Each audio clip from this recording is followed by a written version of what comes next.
नमस्कार, आप स्वागत है आप सभी का मेरे YouTube चैनल पर। मैं विपुल आपको दोस्त एक बार फिर से आपका स्वागत करता हूं और आज इस वीडियो में बात करेंगे यहाँ पर 3400 SAE।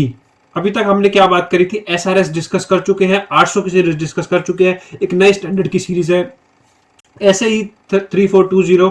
काफी सारे दोस्तों के यहाँ पर मैसेज आ रहे थे कि यहाँ पर इसकी भी अपलोड कर दो और भी वीडियोस, नई नई वीडियोस के साथ आओ। या तो थोड़ा सा टाइम की थोड़ी सी कंस्ट्रेंट्स थी, इस वजह से नहीं आ पा रहा था, नई नई वीडियोस अपलोड नहीं कर पा रहा था। कोशिश तो यही थी कि यहाँ पर सारे चैप्टर्स जितने भी नए हैं वो आपको अपलोड कराए जाए, लेकिन नहीं हो पा रहा था। बट आज मैंने कोशिश करी टाइम निकालने की और मैंने सोचा क्यों ना यहाँ पर आपके लिए 3420 को रिकॉर्ड किया जाए, SAE को रिकॉर्ड किया जाए और ये नोट्स जैसे मैंने बाकी स्टैंडर्ड्स के भी प्रोवाइड करे आपको, ये उसके साथ मैं आपके बीच जुड़ चुका हूं। और बिना टाइम वेस्ट करे स्टार्ट करते हैं। देखिए, सबसे पहले अगर आपको वीडियो पसंद आ रही है तो प्लीज लाइक शेयर सब्सक्राइब जरूर कर देना चैनल को, क्योंकि आपके लाइक शेयर कमेंट सब्सक्राइब यही सभी तो मोटिवेशन है मेरे लिए कि वीडियो बनाने के लिए, रिकॉर्ड करने के लिए। क्योंकि यार मेरे पास भी बहुत काम होते हैं, और भी काम है, और भी चीजें हैं, लेकिन फिर भी मैं वीडियो बना रहा हूं ताकि आपको हेल्प मिल सके मेरी तरफ से। ये नए नए स्टैंडर्ड्स ऐड हुए हैं, काफी दोस्त मेरे क्लासेस अफोर्ड नहीं कर सकते या उन्होंने पहले क्लासेस ले चुके हैं और वो नहीं चाहते कि दोबारा पैसे खर्च करें, इसीलिए मैं ये वीडियोस बना रहा हूं ताकि जो मैंने एफर्ट्स लगाए हैं वो आपके साथ शेयर हो सके। तो बिना देर करे आप प्लीज लाइक शेयर सब्सक्राइब कर देना और स्टार्ट कर देते हैं अपना ये टॉपिक कि हमारा जो चैप्टर है क्या है, हमारा 3420। ये देखिए, ये क्या है, SAE 3420। ये किसके बारे में बात करता है? ये है एश्योरेंस एंगेजमेंट। इससे पहले हमने एक पढ़ा था नॉन एश्योरेंस एंगेजमेंट, जो हम पहले पढ़ते थे, ठीक है। अब ये क्या है, assurance engagement to report on the compilation of the pro forma financial information in the prospectus. क्या? Assurance engagement to report on the compilation of the pro forma financial information in the prospectus। अब मैं आपको बताऊंगा, एक एक tension मत लो कि क्या है क्या नहीं है, थोड़ा सा टेक्निकल वर्ड जरूर है लेकिन आपको समझ आ जाएगा। सबसे पहले बात करेंगे प्रो फॉर्मा फाइनेंशियल इंफॉर्मेशन क्या होती है, ठीक है। प्रो फॉर्मा फाइनेंशियल इंफॉर्मेशन होती है the financial information shown with the adjustments. क्या? जो भी आपकी फाइनेंशियल इंफॉर्मेशन है shown with the adjustments. Financial information आपकी जैसे वो P&L हो गई, ये सब वो आपकी फाइनेंशियल इंफॉर्मेशन ही है। Shown with the adjustments to illustrate the impact. क्या करना है? Shown with the adjustments to illustrate the impact of the events और the transactions on the unadjusted financial information as if the transaction has undertaken or occurred at an earlier date selected for the working। देखो, अब आपको line याद करनी पड़ेगी, लेकिन ये जो लाइन है ना, ये पूरी आपको लाइन का मैं मतलब समझाऊंगा एक एग्जांपल के साथ। एक बार दोबारा से पढ़ लो इसका, परफॉर्मा फाइनेंशियल इंफॉर्मेशन क्या होती है। फर्स्ट टाइम आप पढ़ रहे हो, नया नया वर्ड है, क्या है? Financial information shown with the adjustments to illustrate the impact of the events and the transactions। financial information shown with the adjustments, एक financial information है, उसके ऊपर कुछ adjustments कर रखी है।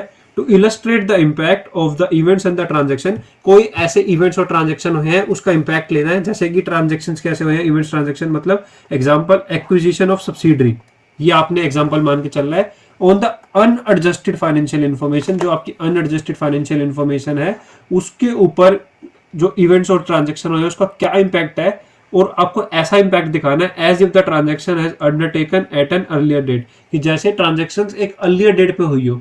ये मैं आपको दिखाता हूं एग्जांपल के साथ कि कैसे आपको क्या समझना है। देखो, ये देखो, फॉर एन एग्जांपल यहां पर क्या है, फाइनेंशियल स्टेटमेंट हमारी प्रिपेयर हुई है 31 मार्च को। हमारी फाइनेंशियल स्टेटमेंट प्रिपेयर होती है 31 मार्च को। जो इवेंट और ट्रांजेक्शन में कह रहा हूं ना, जिसका हमने इंपैक्ट दिखाना है, वो हुई है हमारी 17 मई 2024 को। मतलब यहाँ पर हमारी फाइनेंशियल स्टेटमेंट्स 31 मार्च 24 को बना दी हमने। ये हमारी फाइनेंशियल स्टेटमेंट्स प्रिपेयर होने के बाद 17 मई को यहाँ पर कोई एक सिग्निफिकेंट ट्रांजैक्शन हुई है। आपने क्या किया है, एक्विजिशन करी है। किसकी एक्विजिशन करी है? सब्सिडरी की, ठीक है। उसके बाद क्या हुआ है, प्रोस्पेक्टस आपने एक फाइल की है 18 जून को। तो अब क्या हो रहा है, यहाँ पर हमें सेबी क्या कह रहा है, सेबी आज द कंपनी, सेबी कंपनी को कह रहा है कि आप अपनी फाइनेंशियल स्टेटमेंट्स को रीस्टेट करो। जो आपकी 31 मार्च 24 वाली फाइनेंशियल स्टेटमेंट है ना, इसको आप क्या करो, रीस्टेट करो। क्यों रीस्टेट करो? ऐसा मानकर चलो कि सब्सिडरी आपने 17/5 को नहीं 31/3 को ही लियो। ये कह रहा है कि जो एक्विजिशन ऑफ सब्सिडरी है, जो ट्रांजेक्शन जो आपने सिग्निफिकेंट ट्रांजेक्शन करी है, उसको इस तरीके से, मतलब आप इस तरीके से रीस्टेट करो अपनी फाइनेंशियल स्टेटमेंट्स को कि जैसे ये जो ट्रांजेक्शन हुई है वो 31 तारीख को ही हुई हो। मतलब आप 17/5 को वो ट्रांजेक्शन ना मानते हुए आप उस ट्रांजेक्शन को, बाद वाली जो ट्रांजेक्शन 17 मई को हुई है, उसको इस तरीके से अपनी फाइनेंशियल स्टेटमेंट्स को 31 मार्च वाली को रीस्टेट करो कि उस इवेंट्स जो ट्रांजेक्शन हुई है ना उसका इफेक्ट पर पता चल सके। ये देखो, यही तो चीज हमने पढ़ी है यहाँ पर। अगर आप ऊपर जाएंगे देखेंगे, देखो मैं आपको दिखाता हूँ ये क्या कह रहा था, फाइनेंशियल इंफॉर्मेशन। देखो मैं आपको एक एक चीज बताता हूँ, अच्छे से समझाते हैं, मतलब समझना है बस। एक बार मतलब समझ आ गया उसके बाद तो टॉपिक्स आपको फटाफट रीड कराता चलूंगा। देखो क्या कह रहा है, फाइनेंशियल इंफॉर्मेशन जो आपकी 31 मार्च 24 वाली फाइनेंशियल इंफॉर्मेशन है। To illustrate the impact of the events transaction, event क्या हुआ यहाँ पर, acquisition subsidy. Unadjusted financial information आपकी कौन सी हो गई, 31 मार्च वाली जो आपने यहाँ पर बनाई थी फाइनेंशियल स्टेटमेंट्स। ट्रांजेक्शंस अंडरटेकन और event date occurred at an earlier date, मतलब जैसे कि 17 मई वाला इवेंट कब हुआ हो, अर्लियर डेट मतलब 31 मार्च 24 को हुआ हो, ठीक है, सिलेक्टेड फॉर द वर्किंग। इस तरीके से आपको परफॉर्मा फाइनेंशियल इंफॉर्मेशन, उम्मीद करता हूं आपको समझ आ रहा होगा। अपनी तरफ से जितना बेस्ट हो सकता था मैंने दे दिया। अगर आपको अभी भी समझ ना आया हो तो उसके लिए मैं माफी चाहूंगा आपसे, और आप मेरे से पूछ सकते हैं कमेंट कर कर या फिर मेरे से पर्सनल मैसेज कर कर अगर ना आया हो। मैंने अपनी तरफ से एफर्ट दे दिया। आपको सिंपल सी बात एक बार क्रक्स बता देता हूँ क्या आपने क्या करना है। आपने 31 मार्च को फाइनेंशियल स्टेटमेंट्स बनाई, उसके बाद 17 मई को आपने एक्विजिशन करी सब्सिडरी की, आपकी प्रोस्पेक्टस फाइल हुआ जून के अंदर। आपने क्या करना है, जो आपकी ट्रांजेक्शन हुई है एक्विजिशन ऑफ सब्सिडरी, उसका इम्पैक्ट जो है आपने अपनी फाइनेंशियल इंफॉर्मेशन जो 31 मार्च को बनी है उस पर इम्पैक्ट, उसको रीस्टेट करना है और ऐसा इम्पैक्ट देके चलना है कि जैसे यहाँ पर आपने 31 मार्च को ही वो ट्रांजैक्शन करी हो। ये था उसका क्रक्स। तो उसके बाद क्या बात करें, जो prospective financial, pro forma prospective financial, ये क्या चीज है हमारी, ये वर्ड क्या है, प्रोफॉर्मा फाइनेंशियल इंफॉर्मेशन। इसको हम बार बार क्या है बोल के चलेंगे, PFFI, प्रोफॉर्मा फाइनेंशियल इंफॉर्मेशन। बार बार क्या बोलेंगे, PFFI। PFI is used in the offer documents. Offer documents क्या है हमारा, prospect to demonstrate the effect of the transaction as if the transaction had occurred on an earlier date। वही same चीज जो मैंने आपको बताई है वही चीज लिखी है। देखो मैं take in the form of a balance sheet के फॉर्म में हो सकती है, P&L के फॉर्म में हो सकती है, to illustrate how the transactions might affect the asset and the liability of the user. ये वही चीजें हैं जो अभी मैंने आपको समझाई है, एक बार आप रीड कर लेंगे। और PFI जो है वो क्या नहीं करता, PFFI does not represent the entities actual financial information. यार ऑब्वियस सी बात है, परफॉर्मा फाइनेंशियल इंफॉर्मेशन वो कैसे रिप्रेजेंट करेगा एंटिटीज फाइनेंशियल इंफॉर्मेशन को, क्योंकि आप एक तरीके से आप एजम्पशन लेते हुए, मतलब एक तरीके से आप उसको वो कर रहे हो, रीस्टेट कर रहे हो, ठीक है, वो चीज है। ऑब्जेक्टिव की बात करें, ऑब्जेक्टिव क्या है, to obtain the reasonable assurance. किसका, जब मैंने आपको क्या बताया था ये एश्योरेंस एंगेजमेंट है, यहां पर हम रीजनेबल एश्योरेंस लेते हैं। That PFFI are compiled in the all material respects as per the applicable FRF नहीं, एप्लीकेबल क्राइटेरिया। यहां पर क्या यूज होगा, एप्लीकेबल क्राइटेरिया, ठीक है। To report in accordance with the practitioners finding, क्या करना है, to record in accordance with the practitioners finding. समझ आ गया, ये पूरा पेज मैंने आपको, बहुत इंपॉर्टेंट था, यही इंपॉर्टेंट था, मेन दिक्कत मतलब समझने में आनी थी और मैंने आपको मेरे हिसाब से बहुत अच्छे से समझा दिया है। अब बात करें, एक अगला टॉपिक आपको दिखेगा, आपकी बुक में दिखेगा, steps involve in the compilation of the PFFI। क्या क्या स्टेप्स है, आपको सबसे पहले क्या करना है, identify the source of the unadjusted financial information.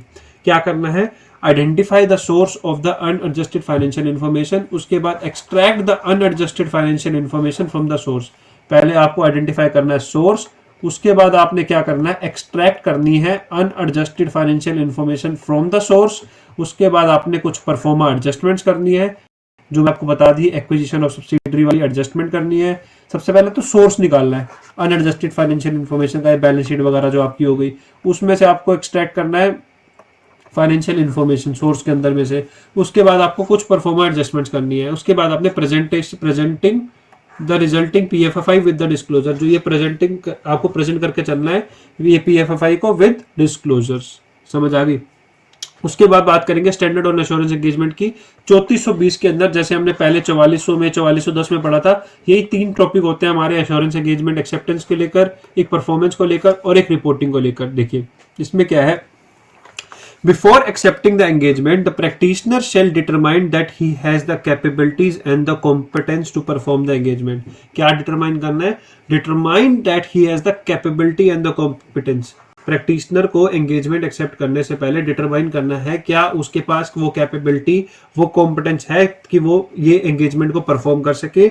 उसके बाद उसको डिटरमाइन करना है कि क्या एप्लीकेबल क्राइटेरिया जो है वो सूटेबल है और जो PFFI है वो मिसलीडिंग नहीं है। पहले आपको एक्सेप्ट करने से पहले ये 2-3 चीजें आपको देख के चलनी है, क्या क्या, क्या कैपेबिलिटी कॉम्पिटेंस है, क्या एप्लीकेबल क्राइटेरिया सूटेबल है, क्या PFI आपकी मिसलीडिंग तो नहीं है। तो ये आपको 3 चीजें आपको याद करके चलनी है। उसके बाद अगर आप बात करें सोर्स डाटा की, ये हमारा सोर्स डाटा क्या होता है, ये जो मैं ऊपर हमने बात करी आइडेंटिफाई क्या करना है, आइडेंटिफाई द सोर्स डाटा, उसमें से एक्सट्रैक्ट करो, वो सब चीजें मैंने बात करी है। सोर्स डाटा क्या है? Source data from which the financial information are extracted, वही चीज है जो ऊपर वाली है।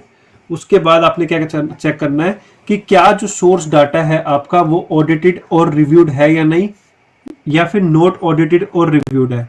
मतलब क्या ऑडिट हुआ है वो सोर्स डाटा, ऑडिट है या नहीं है, या फिर नहीं ऑडिट है। तो आपने क्या करना है, पहले बात करते हैं अगर वो ऑडिटेड नहीं है। अगर वो ऑडिटेड नहीं है तो आपको क्या ऑब्टेन करनी है, check the sufficient understanding of the entity, accounting and the financial practices. किसकी? आपको सफिशिएंट अंडरस्टैंडिंग किसकी लेनी है? एंटिटी की, अकाउंटिंग और फाइनेंशियल रिपोर्टिंग प्रैक्टिसेस की। ठीक है। और एक बार क्या देखना है, अगर इवेंट्स और द ट्रांजैक्शन जो है about the acquisition of the subsidiary वो भी अनऑडिटेड है। ठीक है, मतलब मान लो आपने एक्विजिशन करी है सब्सिडरी की और सब्सिडरी जो है एक्वायरी है, उसकी फाइनेंशियल इंफॉर्मेशन जो है वो अनऑडिटेड है। तो आप क्या करेंगे, सेम वही चीज, understanding the accounting and the financial reporting practices और अंडरस्टैंडिंग द एंटिटी, ये आपने करना है। अगर वो अनऑडिटेड और अनरिव्यूड है, क्या अनऑडिटेड है? सोर्स डाटा अनऑडिटेड है, या फिर जो एक्वायरी को आप वो कर रहे हैं, एक्वायर कर रहे हैं, मतलब सब्सिडरी जैसे आपने एक्वायर करी वो भी अगर आपकी अनऑडिटेड है तो आप उसमें भी क्या करेंगे, अंडरस्टैंड करेंगे एंटिटी को और अकाउंटिंग और फाइनेंशियल रिपोर्टिंग प्रैक्टिसेस को। उसके बाद अगर आप बात करें ऐसे 705 और ये क्या कह रहा है, अगर ऑडिटेड और रिव्यूड है ऐसे 705 और 706, check if the law and regulation permits you to refer the report modification and EOM। ठीक है, कोई दिक्कत नहीं है, बहुत आसान है, इसके अंदर कुछ भी नहीं था। ठीक है। उसके बाद अगर हम बात करें evaluate the wording of the opinion prescribed by the law and regulation, आपको क्या करना है, इवेल्युएट करना है wording of the opinion prescribed by the law and the regulation so that he will be able to express the opinion on the SAE। ये भी ऐसे फालतू पॉइंट था, इतना इंपॉर्टेंट नहीं था। आपको क्या चीज याद रख के चलनी है, एक आपको अगर आपकी ऑडिटेड एंड रिव्यूड है तो आपको क्या चेक करना है, ये एक इंपॉर्टेंट था। यहाँ पर ये बिफोर एक्सेप्टिंग एंगेजमेंट आपने क्या याद करके चलना है, ये आपको याद करने चलना है कैपेबिलिटी है या फिर एप्लीकेबल क्राइटेरिया एक्सेप्टेबल है या नहीं। उसके बाद एक इंपॉर्टेंट क्वेश्चन आता है आपका, आपने क्या करना है, obtain an agreement from the responsible party. Responsible party कौन है? रिस्पॉन्सिबल के मतलब मैं एक तरीके से यहाँ पर मैनेजमेंट को क्या क्या चल रहा है, रिस्पॉन्सिबल पार्टी से एग्रीमेंट ले लो। जैसे मैनेजमेंट से रिटर्न रिप्रेजेंटेशन लेते थे वैसे ही यहाँ पर हम मैनेजमेंट से क्या लेंगे, एग्रीमेंट लेंगे that it acknowledges and understand it's responsibility. किसकी रिस्पॉन्सिबिलिटी? वही सब चीजें जो हम पहले पढ़ते आ रहे हैं, ऐसे 210 में भी आपने पढ़ी है।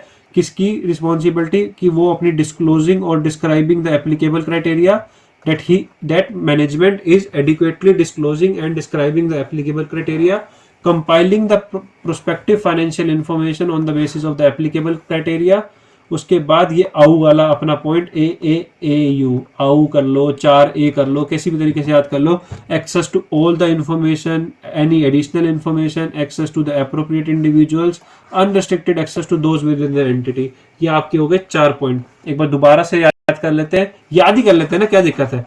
क्या क्या है, आपको एग्रीमेंट लेना है मैनेजमेंट से, क्या वो रिस्पॉन्सिबिलिटी अपनी ले रही है, समझ रही है या नहीं समझ रही, किसको लेकर responsibility, adequately disclosing and describing the applicable criteria, compiling with the financial information on the basis of the applicable criteria. उसके बाद 4A's, access to all the information to evaluate the whether the has compiled. उसके बाद any additional information that practitioners request, access to the appropriate individuals within the query, unrestricted access to those within the entity to whom the practitioner can obtain the evidence। समझ आ गया? AU करके या 4A's करके आप इस points को याद कर सकते हैं किसी भी तरीके से। ठीक है, ये दोनों मैंने आपको यहाँ पर लिख दिया, या AU करके भी याद कर सकते हैं या 4A's करके भी कर सकते हैं। अगला टॉपिक है हमारा planning and performing the engagement. आपने क्या चेक करना है यहाँ पर, assess whether the applicable criteria are suitable, क्या जो एप्लीकेबल क्राइटेरिया है वो सूटेबल है। उसके बाद consider the materiality for evaluating whether the PFFI has been compiled on the basis of the applicable criteria. क्या करना है, कंसिडर क्या करके चल रहा है आपने, मटेरियलिटी को। उसके बाद क्या करना है, understanding how the responsible party has compiled the financial information, कैसे जो रिस्पॉन्सिबल पार्टी है उसने कंपाइल करा है पीएफएफआई को, उसको अंडरस्टैंडिंग लेके चलना है। क्या क्या करोगे, सबसे आप क्या चेक करोगे, consider the materiality while evaluating whether the PFFI has been compiled on the basis of applicable criteria, understanding how the reasonable party compiled the financial information। जो आपकी रीजनेबल पार्टी है वो उसने, रिस्पॉन्सिबल पार्टी जो है उसने कैसे कंपाइल किया है। एविडेंस लोगे about the appropriateness of the source, देखो वही सारे वर्ड्स है, सोर्स, अनएडजस्टेड इंफॉर्मेशन, वही सारी चीजें हैं, वही सारी बातें बार बार रिपीट होती है। लेकिन कुछ तो अगर आप पढ़ोगे, आप क्या लोगे, एविडेंस ले लोगे, यहाँ पर अंडरस्टैंडिंग ले लोगे कि उसने कैसे कंपाइल करा है। उसके बाद क्या डिटरमाइन करोगे, whether the responsible party has appropriately extracted the unadjusted. हमने ऊपर क्या करता, सोर्स में से हम अनएडजस्टेड इन्फॉर्मेशन एक्सट्रैक्ट करेंगे, क्या उसको प्रॉपरली एक्सट्रैक्ट किया है नहीं करा, क्या हमें एविडेंस मिला है about the appropriateness of the adjustments. तो जो जो हमने ऊपर पॉइंट याद करे ना, देखो जो हमने ऊपर बात करी थी, हमने क्या क्या बात करी थी, एक बार वापस आपको दिखा देता हूँ, याद दिला देता हूँ। ऊपर हम क्या बात कर रहे थे, देखो ऊपर हमने सबसे पहले एक बात क्या करी थी, सोर्स को लेकर। सोर्स में से हम क्या करते थे, एक्सट्रैक्ट करते थे प्रोस्पेक्ट अनएडजस्टेड फाइनेंशियल इंफॉर्मेशन, है ना, अनएडजस्टेड इंफॉर्मेशन को एक्सट्रैक्ट करते थे। उसके बाद फिर हम क्या चेक करते थे, उसके बाद हम उसमें परफॉर्मा एडजस्टमेंट्स के बारे में बात करते थे, वही सब चीजें थी ना। देखो एक पॉइंट परफॉर्मा एडजस्टमेंट से रिलेटेड, एप्रोप्रिएटनेस, उसके बाद appropriateness of the extract of the unadjusted information, appropriateness of the source, वही सारे पॉइंट्स हैं, आप खुद बना के लिख सकते हैं। एक बार अच्छे से पढ़ लोगे, रीड कर लोगे, समझ आ जाएगा। इवेल्युएट करना है आपको, प्रेजेंटेशन को इवेल्युएट करना है। Read the other information included in the prospectus to identify the material inconsistency. बस इसके साथ हमारा कुछ बहुत जो इंपॉर्टेंट टॉपिक्स थे वो खत्म हो चुके हैं। एक ये लास्ट रिपोर्टिंग वाला है।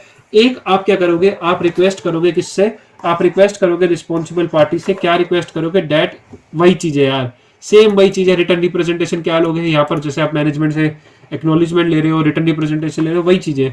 That it is compiling the PFFI has identified all the relevant appropriate pro forma necessary to illustrate the impact. PFFI has been compiled in all the material respects as per the applicable criteria। ये सब आप written representation लेके चलोगे, जैसे कि हर जगह और जगह भी लेके चलते हैं। उसके बाद अगर बात करें कितनी देर की हमारी वीडियो हो गई, ये हमारी वीडियो 17 मिनट की हो गई। 3 मिनट के अंदर और खत्म करते हैं और स्टैंडर्ड्स को निपटाते हैं। ओपिनियन की बात करें, अगर ओपिनियन क्या है, अगर ओपिनियन अनमोडिफाइड ओपिनियन की बात करें, अगर the PFFI has been compiled by the responsible party on the basis of the applicable criteria. अगर एप्लीकेबल, जैसे हम मानी बात करते थे कि एज पर FRF बनाया है तो अनमोडिफाइड ओपिनियन, यहाँ पर एप्लीकेबल क्राइटेरिया है। मॉडिफाइड ओपिनियन कब होगा, if law and the regulation permits the end publication of the prospectus और containing an unmodified opinion, if yes determine whether the unmodified opinion is appropriate। क्या कह रहा है, अगर लॉ और रेगुलेशंस परमिट है publication of prospectus containing the modified opinion. एक बार दोबारा से समझाता हूँ, देखो थोड़ी सी यहाँ पर दिक्कत होगी। ये देखो ये क्या कह रहा है, ये एक इंपॉर्टेंट है, इसको आप मार्क कर लो। मॉडिफाइड ओपिनियन ये क्या कह रहा है, अगर जो आपका लॉ है और रेगुलेशन है आपका, वो परमिट करते हैं publication of the prospectus containing the modified opinion.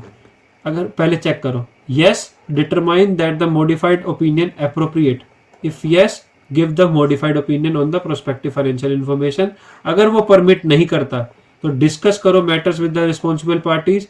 Responsible parties does not make the changes, withdraw from the engagement और ऑब्टेन द लीगल एडवाइस। वही चीजें जो हम करते आ रहे हैं, वही सब चीजें हैं, कुछ खास इसके अंदर नहीं है। देखिए यार कुछ टॉपिक मैं मानता हूँ मैं उतने अच्छे से एक्सप्लेन नहीं कर पा रहा हूँ आपको, देखिए, लेकिन यार कुछ टॉपिक आप खुद समझ सकते हैं। ऑडिट में यार वही चीजें हैं, वही रीड ही करना ही होता है एक तरीके से मेरे हिसाब से। तो देखिए जो समझाने वाली चीज थी यहाँ पर, मतलब समझाने वाली बात थी, वो मैंने आपको यहाँ पर बहुत अच्छे तरीके से समझा दी, एग्जाम्पल के साथ समझा दी कि मतलब क्या है। उसके बाद वही चीजें आपको, वर्ड्स आपको याद करने हैं। अल्टीमेटली मैं अपनी तरफ से कोशिश कर रहा हूँ, बाकी आगे आने वाली वीडियोस में और इम्प्रूवमेंट आएगी, क्योंकि स्टार्टिंग है, कोशिश जारी है इम्प्रूवमेंट्स की यहाँ पर गुंजाइश हमेशा। तो बस आप अपना प्यार देते रहना, वीडियो अच्छी लगे तो लाइक कर देना, शेयर कर देना, सब्सक्राइब कर देना मेरे यूट्यूब चैनल को। एक लास्ट टॉपिक देखते हैं, ईओएम पैराग्राफ में क्या होता है वही आसान। To draw the attention of the users, importance of the users understanding, compiled in all material aspects, कुछ इंपॉर्टेंट नहीं था। उसके बाद ये एश्योरेंस रिपोर्ट मैंने क्या कर दिया, रेफर कर दो स्टडी मटेरियल या फिर बुक को। ये इसलिए कह दिया क्योंकि हर उसमें वही सेम टाइटल, एड्रेसी, उसके बाद एड्रेसी के बाद आपका वही नीचे सिग्नेचर, वही सब पॉइंट्स होंगे। उसके बाद कुछ पॉइंट्स एक्स्ट्रा नहीं है, डेट ऑफ द सिग्नेचर। उसके बाद 3-4 पॉइंट होते हैं स्टेटमेंट किसको लेकर, एक statement regarding the auditors responsibility, एक मतलब practitioner responsibility, statement of the management responsibility, मतलब मैनेजमेंट को हम रिस्पॉन्सिबल पार्टी कहते हैं तो statement of responsible party, auditor को हम प्रैक्टिशनर कहते हैं तो ऑफ प्रैक्टिशनर रिस्पॉन्सिबिलिटी। तो यही सब था इसके अंदर। ये हमने इसके साथ यहाँ पर हमने 320 का यहाँ पर 3420 हमारा एश्योरेंस एंगेजमेंट जो था उसका हम एंड करते हैं। उम्मीद करता हूँ आपको वीडियो पसंद आएगी। पसंद आए तो लाइक शेयर कर सब्सक्राइब कर देना चैनल को, क्योंकि एफर्ट्स लगते हैं, आपके एफर्ट्स, आपके प्यार की बहुत आवश्यकता है। तो इसी तरीके से प्यार देते रहे, लाइक करें, शेयर करें, सब्सक्राइब करें। Tata bye bye, see you, bye bye.